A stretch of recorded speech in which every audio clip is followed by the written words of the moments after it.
বাংলাদেশ ফুটবলের উজ্জ্বল নক্ষত্র হামজা চৌধুরী প্রকাশ করলেন তার স্বপ্নের সর্বকালের সেরা একাদশ। দীর্ঘদিনের ফুটবল জগতের অভিজ্ঞতা থেকে নিজের পছন্দের খেলোয়াড়দের নিয়ে তিনি সাজিয়েছেন এক ভিন্নধর্মী দল। তবে বিস্ময়কর ব্যাপার, হামজার একাদশে জায়গা হয়নি ফুটবল ইতিহাসে দুই মহাতারকা পেলে এবং ম্যারাডোনার।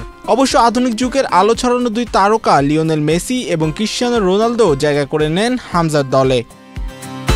Gold's Gym across 30 plus countries. With over 700 plus locations worldwide, train anywhere, belong everywhere. সম্প্রতি এক সাক্ষাৎকারে হামজা জানান তার এই একাদশ সাজানো হয়েছে জনপ্রিয় 4-3-3 ফরমেশনে।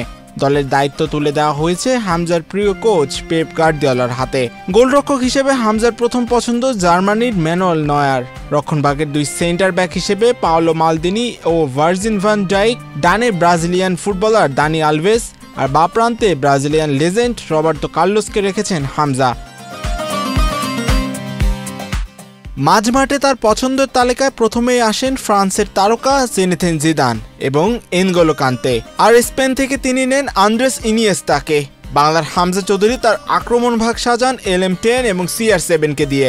ডান প্রান্তে ক্রিশ্চিয়ানো রোনালদো, বাঁ প্রান্তে লিওনেল মেসি। সামনে মূল স্ট্রাইকার হিসেবে তার দলে রয়েছেন ফুটবলের অন্যতম ভয়ঙ্কর ফরওয়ার্ড ব্রাজিলিয়ান রোনালদো নাজারিও।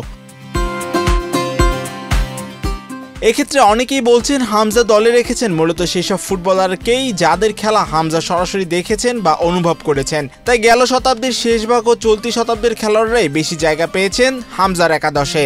এ কারণে পেলে, ম্যারাডোনার মতো সর্বকালের সেরা ফুটবলাররাও জায়গা পাননি এ তালিকায়। মাহিউজ্জামান, বাংলাদেশ প্রতিদিন।